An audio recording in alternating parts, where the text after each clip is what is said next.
I'm Mellisa Bushey, and my project is evaluating an air-liquid interface for human bronchial cells. Our purpose of the project was to create a model where the human lung cells would differentiate in a way similar to the physiological environment in the human body.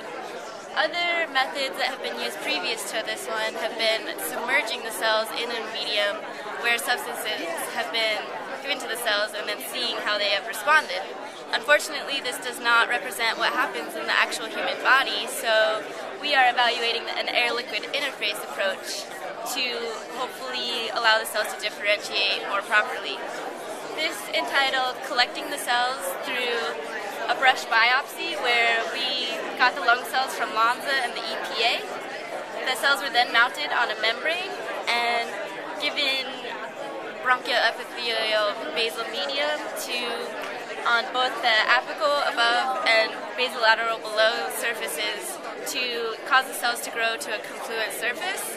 After this, the air interface is established by removing any media from the upper surface to promote this air-liquid interface. And from this, we were allowed to observe the cells over a period of about a month, 28 days. And as you can see, the cells developed as best as we could hope to what they would be in the actual human body.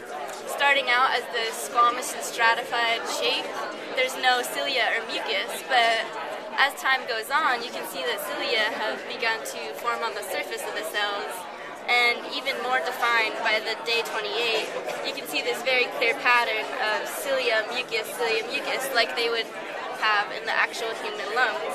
It has also formed this pseudostratified columnar shape with basal cells layering along the bottom surface. So from here we can conclude that this air-liquid interface model significantly promotes the differentiation of the cells, and with this we can do such things as long exposures where we can expose them to cook stove or any other substance and say that any effect that it has on these cells is also an effect that would happen in the human body. This is a more, some would say, ethical approach. Instead of doing human population studies, you can actually do in vitro instead of in vivo. From here, we have future plans to also do PCR tests, so we can compare the actual gene expression of the cells with the gene expression in the human body to further prove that they're differentiating properly.